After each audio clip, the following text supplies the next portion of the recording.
अब ये 41 जो है, 41 में काम करने, शिक्षा प्राप्त करने, बेरोजगारी, वृद्धावस्था, जैसे आजीविका की बात ही कर रहे हैं। राज्य सभी नागरिकों को आजीविका के पर्याप्त साधनों के अधिकार, भौतिक संसाधनों को के स्वामित्व और नियंत्रण को सामान्य जन की भलाई के लिए ये समाजवादी सिद्धांत के आधार पर है।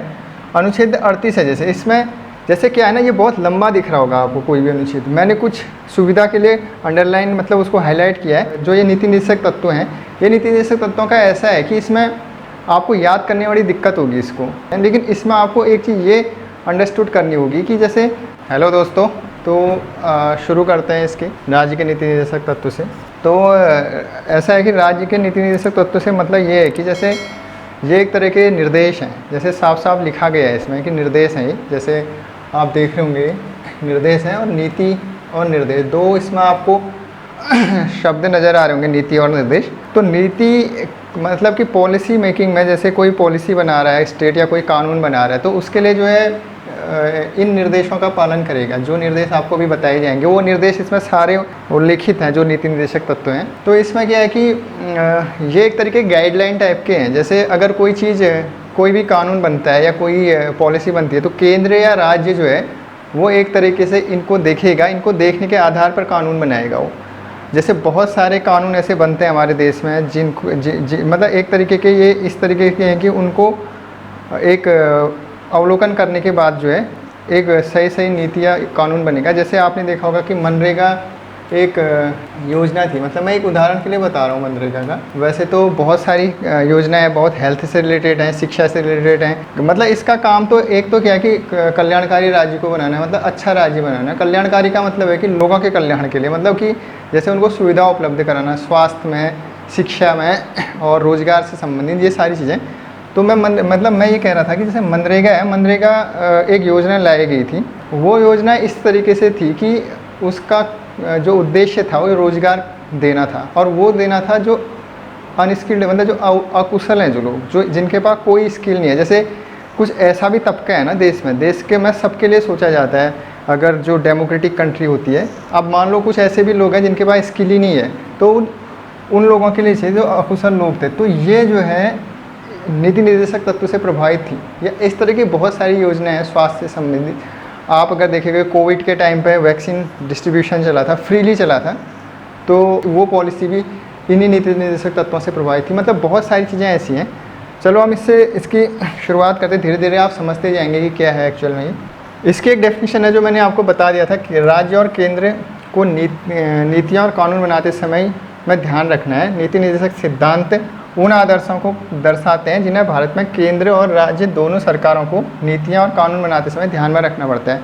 ये मैंने भी आपको बताया कि जैसे कोई पॉलिसी बना रही है, कोई कानून बना रहा है, तो इनको ध्यान में रखते हुए बनाएंगे वो, और इन्हीं के आधार पर वो कानून लोगों के हित के लिए होंगे। कल्याणकारी का मतलब होता है कि लोगों के हित के लिए उनका अधिकतम हित, अधिकतम फ़ायदा उनको आप कैसे दिला रहे हो, वो नीति निर्देशक तत्व है। मतलब बहुत बड़ा रोल है उनका। ऐसे जैसे पहले आपने मौलिक अधिकार पढ़े, अब आप नीति निर्देशक तत्व पढ़े। ये दोनों जो हैं एक दूसरे के पूरक हैं।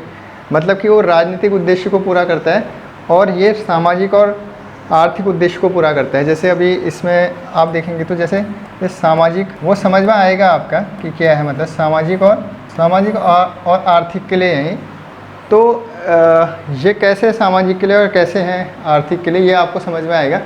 दोनों हितकारी हैं। जैसे मौलिक अधिकार वो उसका उसमें और इसमें डिफरेंस तो है, लेकिन इसका क्या रोल है वो तो आपने पढ़ लिया है, इसके बारे में आप अध्ययन करते हैं। अब जो बातें आ रही है, जैसे एक तो क्या है कि ये एक बेसिक डेफिनेशन होगी इसकी, क्योंकि आपको क्या है ना कि जो ये नीति निर्देशक तत्व हैं, ये नीति निर्देशक तत्वों का ऐसा है कि इसमें आपको याद करने वाली दिक्कत होगी। इसको थोड़ा सा आपको लगेगा कि यार इसमें तो बहुत पेचीदा है ये चीज़ें, लेकिन इसमें आपको एक चीज़ ये अंडरस्टूड करनी होगी कि जैसे आप थोड़ा सा इसकी कॉन्सेप्ट को समझ जाएंगे, तो कॉन्सेप्ट को समझने के बाद आपको पढ़ना बहुत आसान होगा। कॉन्सेप्ट का मतलब ये होता है, कॉन्सेप्ट को समझना इसलिए ज़रूरी हो जाता है क्योंकि जैसे आप ना मान लो अब नीति निर्देशक तत्व बोला किसने, समझ ही नहीं आ रहा वो क्या है। अब कोई भारी भरकम चीज़ अगर हम वर्ड बोल रहे हैं, चाहे किसी भी विषय से संबंधित हो, चाहे वो कोई साइंस के सब्जेक्ट पढ़ता हो, फिजिक्स पढ़ता हो, केमिस्ट्री पढ़ता हो, या फिर ह्यूमैनिटीज़ के सब्जेक्ट हैं, सोशल साइंस के सब्जेक्ट है, तो अब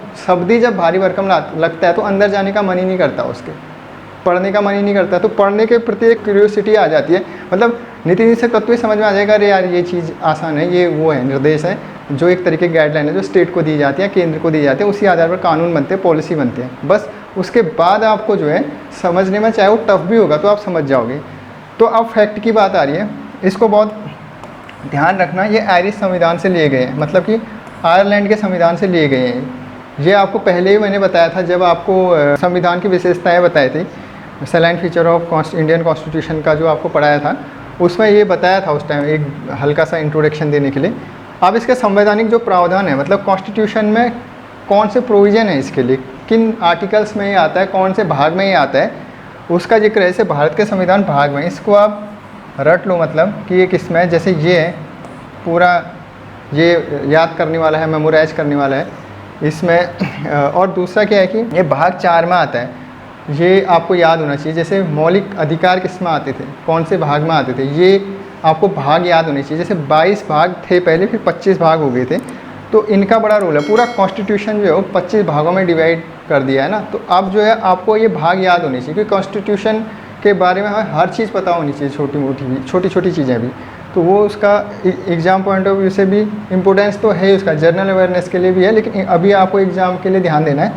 और ये 36 से 51 तक है, मतलब 36 से लेके 51 तक ये हैं आर्टिकल, 36 से 51 तक। और भाग 4 में, पार्ट 4 में DPS भी शामिल है, इनको सिद्धांतों का वर्गीकरण। अब नीति निर्देशक तत्वों को वैचारिक स्रोत और उद्देश्यों के आधार पर एक्चुअली क्या है ना कि जैसे जो नीति निर्देशक तत्व हैं, इनको ऐसे तो डिवीज़न इनका कॉन्स्टिट्यूशन में कहीं नहीं है कि इनको इस तरीके से कोई क्लासिफिकेशन इनका किया गया हो, लेकिन ये अध्ययन के लिए, सुविधा के लिए किए गए हैं। मतलब संविधानविदों ने तो इस तरीके का कोई विभाजन नहीं किया उस वक्त।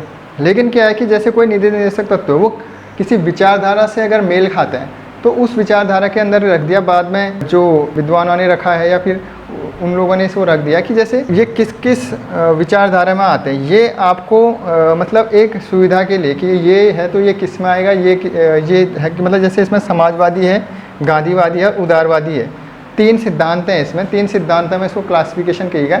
अगर मतलब वैसे तो इस तरीका नहीं पूछेगा वो कि संविधान में ये मूल रूप में थे या नहीं थे, लेकिन आपकी जनरल अंडरस्टैंडिंग के लिए ये है कि आपको ये जो विभाजन है, ये विभाजन मूल रूप से कॉन्स्टिट्यूशन में नहीं था, ये केवल और केवल जो था बाद में सुविधा के लिए जोड़ा गया। जैसे आप प्राचीन काल, मध्यकाल, आधुनिक काल पढ़ते हैं, वो कोई ऐसे डिवीज़न नहीं है इतिहास में, लेकिन वो सुविधा के लिए, अध्ययन के लिए, वो अध्ययन की सुविधा के लिए वो चीज़ जोड़ी गई है। वैसे ये भी है, खैर। और हाँ, एक्चुअली क्या है कि जैसे 36 से लेकर 51 तक है ना, तो 36, 37, 38 होना तो ये चाहिए क्रम। अब मैंने इसको थोड़ा सा इस तरीके से क्लासिफिकेशन के हिसाब से इसको बनाया है जैसे PDF, तो इसमें आप ये मत समझना कि यार इसका कोई सीक्वेंस नहीं आ रहा। वो क्या है कि थोड़ा सा आपके लिए अगर एक समझने के लिए भी यही किस में आ गया, गांधीवादी में आ गया, समाजवादी में आ गया, या उदारवादी में आ गया। अगर बहुत ज़्यादा क्वेश्चन टफ बन गया, वैसे तो पूछता नहीं है, लेकिन अगर आ गया तो वो अगर बाय द वे ये पूछता है कौन सा गांधीवादी सिद्धांत पर आधारित नीति निर्देशक तत्व है, तो वो आप इस तरीके से बना सकते हो उसको, है ना। तो खैर मतलब इसके लिए फिर आप आगे देखते हैं। और ये आपका the concept of DPSP emerge from the Irish constitution, ये पार्ट 4 में है। और of the constitution of the India, ये सारी चीज़ें हैं, बातें वही हैं, बस इंग्लिश में आई। आप PDF पढ़ लेना, आपको समझ में आ जाएंगी बात, ये चीज़ें सारी। आप जो है जैसे अनुच्छेद, जैसे एक तो 37 इसमें सीधे 37 से आया है, मतलब ऐसा है ना, जैसे 36 से लेकर 51 तक है। आप कहोगे 36 और 37 कहाँ गायब हो गए, वो गायब नहीं हुए, मतलब उसका इतना ज़्यादा रोल तो नहीं है, इतना इंपॉर्टेंस नहीं है उनका। मैंने 37 लिखा है, 36 में ऐसा कुछ नहीं है। 36 में जैसे आर्टिकल 12 जो मैंने आपको बताया होगा कि जैसे जो आर्टिकल 12 था कि उसमें ये था कि स्टेट की डेफिनेशन थी उसमें, कि स्टेट क्या होता है। उसमें बहुत सारी चीज़ें थी, स्टेट लेजिस्लेटिव थी, संसद थी, और जो लोकल बॉडीज़ हैं वो आती हैं उसमें। इसके अलावा जो कुछ अथॉरिटीज़ आते हैं, कॉन्स्टिट्यूशनल और नॉन कॉन्स्टिट्यूशनल, ये सारी आते हैं। तो आपको जो है ये समझना है कि उसमें जो है केवल स्टेट को डिफाइन किया है। 37 में ये कहा गया है कि जो भी नीति निर्देशक तत्व है ना, ये नीति निर्देशक तत्व कहीं से भी नॉन जस्टिसिएबल हैं। इसका मतलब ये है कि इनके लिए, इनको आप अदालत में चुनौती नहीं दे सकते। जैसे जितने भी नीति निर्देशक तत्व लिखे गए हैं, अगर ये अनुपालन नहीं किया जा रहा है स्टेट के द्वारा, या इनको जो है ये लागू नहीं है या ये आपको सुविधाएं नहीं मिल रही है, तो इसका मतलब ये नहीं है कि आप कोर्ट चले जाओगे। मौलिक अधिकार में आप कोर्ट जा सकते हो, इसमें नहीं जा सकते हो आप कोर्ट। तो ये इसलिए इसको बोलते हैं, जैसे अपरिवर्तनीय बोलते हैं इनको हिंदी में, मतलब परिवर्तनीय नहीं है ये, और इंग्लिश में नॉन जस्टिसेबल बोलते हैं।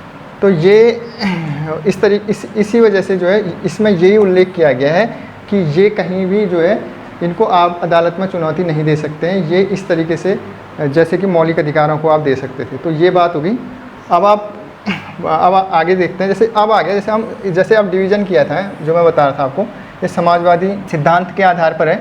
अनुच्छेद 38 है, जैसे इसमें जैसे क्या है ना, ये बहुत लंबा दिख रहा होगा आपको कोई भी अनुच्छेद, मैंने कुछ सुविधा के लिए अंडरलाइन मतलब उसको हाईलाइट किया है, आप इतने भी समझ जाओगे तो आपका काम बन जाएगा। और क्या है ना कि क्वेश्चन इस तरीके से आएगा इसमें, क्योंकि आपको याद क्यों कर रहे हो आप, थोड़ा आपको ये भी पर्पस पता होना चाहिए कि क्या मतलब है हमको इनको पढ़ने का। क्वेश्चनों के आपके लिए मेन फोकस अभी एग्ज़ाम है ना, ज्ञान के लिए तो फिर पूरी ज़िंदगी पढ़ी है आपके लिए, लेकिन अभी आपका फोकस एग्ज़ाम के लिए है। तो एग्ज़ाम में आपका ऐसे आएगा कि जैसे कोई आर्टिकल पूछ दिया, ये किससे संबंधित है और निम्न में से कौन सा नीति निर्देशक तत्व है, या निम्न में से कौन सा मौलिक अधिकार है या फिर मूल कर्तव्य, इस तरीके से पूछ सकता है। या कोई आर्टिकल पूछेगा और इतना लंबा नहीं पूछेगा वो, हाँ इतना ये पूछेगा कि जैसे कोई एक उसने अनुच्छेद दे दिया, मतलब सामाजिक आर्थिक न्याय से इससे संबंधित, तो वो किससे है वो आपको समझ आएगा और ईजी आएगा वो क्वेश्चन। तो जैसे राज्य जो है सामाजिक आर्थिक और राजनीतिक न्याय सुनिश्चित कर आय स्थिति सुविधाओं तथा अवसरों में असमानताओं को कम करके सामाजिक व्यवस्थाओं को सुरक्षित व संरक्षित कर लोगों के कल्याण को बढ़ावा देगा।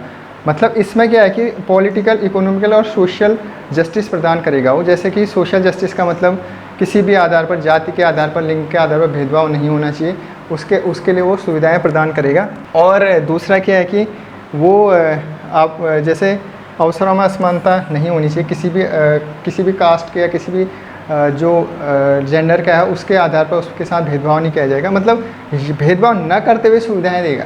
एक तो वो आर्टिकल उसमें था कि भेदभाव नहीं करेगा, इसमें क्या करेगा वो, उसमें ये होता है कि क्या नहीं करना चाहिए, वो नेगेटिव कहलाते हैं, ये पॉजिटिव कहलाते हैं, जो ये है नीति निर्देशक तत्व। एक चीज़ मैं आपको थोड़ा बता दूँ, जैसे समाजवादी सिद्धांत है तो थोड़ा आपको लगेगा कि समाजवादी क्या होता है। समाजवादी का मतलब ये होता है कि समाज में समानता लाना, मतलब संसाधनों का जितना भी डिस्ट्रीब्यूशन है वो इक्वली हर व्यक्ति को उसका फ़ायदा मिलना चाहिए। और इसमें ख़ास तौर पर जो समाजवादी होते हैं इसमें सरकारों का हस्तक्षेप ज़्यादा होता है, सरकार का योगदान ज़्यादा होगा। जैसे क्या होता है कि आप सरकारी हॉस्पिटलों में जाते हो, सरकारी हॉस्पिटल्स में फ्री में इलाज या फिर बहुत कम पैसे में निःशुल्क से थोड़ा अगर ज़्यादा भी है सरकारी स्कूलों में, तो सरकारी व्यवस्थाएँ जितना भी होगा वो समाजवादी आधार पर होती है। तो उस सरकारों का उद्देश्य यही होता है कि हमें समाज में समानता लानी है, चाहे वो कोई भी हो, चाहे वो अमीर हो गरीब हो, सबको एक समान सुविधाएं देना सरकार का काम होता है। तो समाजवादी व्यवस्था में वो आता है। अब अनुच्छेद 39 जो है उसमें है राज्य विशेष रूप से निम्नलिखित। अब ये इसमें बहुत सारी चीज़ें हैं, अब आपको इतना याद नहीं करना है। जैसे दो चीज़ें तो मैंने आपको ये हाईलाइट की हैं, आपको ये समझना है कि जैसे आय है, जैसे आजीविका की बात ये कर रहा है, राज्य सभी नागरिकों को आजीविका के पर्याप्त साधनों के अधिकार, भौतिक संसाधनों को के स्वामित्व और नियंत्रण को सामान्य जन की भलाई के लिए व्यवस्थित करना। जो भी मतलब भौतिक संसाधन है, मतलब कि उनका जो वितरण होगा, जो उनका स्वामित्व होगा, वो जो है लोगों की भलाई के लिए होगा, वो जितने भी जो भी लोग हैं देश के। अब इसमें जो है कुछ व्यक्तियों को के पास धन का संकेंद्रण होने से बचाना, मतलब एक ही व्यक्ति के पास पूरी प्रॉपर्टी न जाए, संपत्ति न जाए और एक व्यक्ति गरीब का गरीब रह जाए, एक अमीर का अमीर बनते ही जा रहा हो, ऐसा भी ना हो। इस पर भी वो ध्यान देगी कि सभी तक डिस्ट्रीब्यूशन इक्वली हो। अब एक असमानता होती है समाज में, जो है एक किस्म के असंतोष पैदा होता है, फिर जो है उसमें कई चीज़ें पैदा हो सकती हैं, राज्य के लिए संकट आ सकता है, खतरे पैदा हो सकते हैं, दंगे हो सकते हैं, कई दिक्कतें हो सकती हैं उसमें। पुरुषों और महिलाओं को दोनों को समान कार्य के लिए समान वेतन, ये बहुत इंपॉर्टेंट है। जैसे उसने वो इस तरह के पूछ देगा जैसे समान कार्य के लिए समान वेतन किस में उल्लेखित है, तो ये नीति निर्देशक तत्व में है। तो ये बेहद इम्पोर्टेंट है, इसको आप नोट डाउन या क्या इसको इसमें मिल ही जाएगा आपको। श्रमिकों की शक्ति और स्वास्थ्य की सुरक्षा, जैसे जो लेबर हैं उनके शक्ति और स्वास्थ्य की सुरक्षा, उनको सुरक्षा प्रदान करनी है। बच्चों के बचपन और युवाओं के शोषण, मतलब बच्चों का जैसे बचपन है उनको, जैसे वो होटलों में काम करते हैं, कोई इंडस्ट्री में काम करते हैं, वो चीज़ ना हो, उनको स्कूल की सुविधा मिले, उनको बचपन उनका ख़त्म ना हो, इस तरीके के उनको, और युवाओं का शोषण न होने देना। यूथ जो है वो बहुत बड़ी एक पावर है उनको जो है वो सशक्तिकरण करना, उनको स्किल देना, ये सारी चीज़ें अब जो है ये आप इसको समझ लेना जो भी चीज़ें हैं इसमें। जैसे avoid concentration of wealth in few hands, ये ठीक है, मतलब एक हाथ में संपत्ति नहीं जानी चाहिए। Equal pay and equal work, ये ज़्यादा इंपॉर्टेंट है। और मतलब ये 38वां है economic ensuring social economic and political justice, ये मिलनी चाहिए। अब आगे देखते हैं अब ये 41 जो है 41 में काम करने, शिक्षा प्राप्त करने, बेरोजगारी, वृद्धावस्था, बीमारी और विकलांगता की स्थिति में सार्वजनिक सहायता प्राप्त करने का अधिकार सुरक्षित करना। मतलब किसी को काम करने के लिए, शिक्षा प्राप्त करने के लिए, बेरोजगारी है, वृद्धावस्था है, मतलब उनको सभी को सार्वजनिक सहायता, मतलब पब्लिक हेल्प उनको मिले, गवर्नमेंट की ओर से उनको हेल्प मिले। अब कोई वृद्धावस्था हो गया, उसके पास कोई साधन नहीं है, उसको पेंशन की व्यवस्था करना, जैसे आपने अटल पेंशन या ये तमाम चीज़ें सरकार शुरू करते रहती है।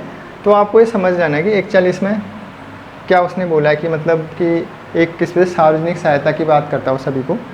42 जो है वो राज्य काम की न्याय संगत और मानवोचित परिस्थिति में सुनिश्चित करने तथा मातृत्व सहायता के लिए प्रावधान करना, मतलब एक उचित माहौल देना काम करने के लिए। जैसे कहीं पर कोई व्यक्ति काम करने जा रहा है तो उसके सारी सुविधाएं वहाँ पर होनी चाहिए, उसके मतलब जो भी उसके आवश्यकता है वहाँ पर वो मिलना चाहिए, वहाँ पर माहौल रहना चाहिए, एक हाइजीन होना चाहिए, मतलब हर चीज़ जो होनी चाहिए एक काम करने की। ऐसा नहीं कि कहीं पर जा रहा है और वहाँ पर जाके वो शारीरिक रूप से और वो प्रॉब्लम में फंस रहा है मानसिक रूप से, तो वो चीज़ें नहीं होनी चाहिए। और इसमें एक चाहिए मैटरनिटी जो बेनिफिट है वो मिलने चाहिए, ये बहुत इंपॉर्टेंट है इसमें कि मैटरनिटी बेनिफिट का इसमें उल्लेख है।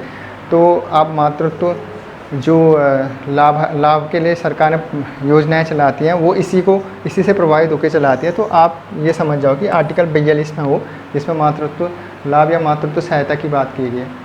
तो ये है। और अनुच्छेद 43 में ये किया गया कि आज सभी श्रमिकों को जीविका मजदूरी, जैसे कोई भी श्रमिक है, लेबर है, उनको जीविका मतलब उनकी आजीविका के लिए भी ये सुनिश्चित कराएगा राज्य की कि उनको क्या क्या, उनको आजीविका कैसे सुनिश्चित हो, उनको रोजगार दिलाने के लिए। 43A में जो है राज्य उद्योग के प्रबंधन में श्रमिकों की भागीदारी सुनिश्चित करने के लिए कदम उठाएगा। जैसे कोई उद्योग का प्रबंधन है, मतलब जो श्रमिक है उनका मैनेजमेंट में भी योगदान होगा। ऐसा नहीं कि श्रमिक है तो केवल श्रम कर रहा है और जा रहा है, उसका उसमें भी पार्टिसिपेशन हो, उस जो भी वो उद्योग होगा, इंडस्ट्री होगी, उसमें उसकी प्रबंधन में भी उसकी सहयोग, मतलब उसकी भागीदारी हो, उसमें वो खुद भी उसमें एक सदस्य हो उसके प्रबंधन में, ये चीज़ होनी चाहिए। और 47 में लोगों के पोषण स्तर, मतलब उनके न्यूट्रिशन को लेकर जीवन स्तर को बढ़ाना और सार्वजनिक स्वास्थ्य में सुधार करना, ये सारी चीज़ें इसमें मतलब न्यूट्रिशन से संबंधित। ये आप पढ़ी लेंगे ये चीज़ें। वही है कि मैटरनिटी रिलीफ जो है, कुछ चीज़ें मैंने जो हाईलाइट किए वो तो हैं ही, बाकी ठीक है, मतलब आपको आएगा धीरे धीरे इसका अंदाज़ा भी पढ़ते पढ़ते।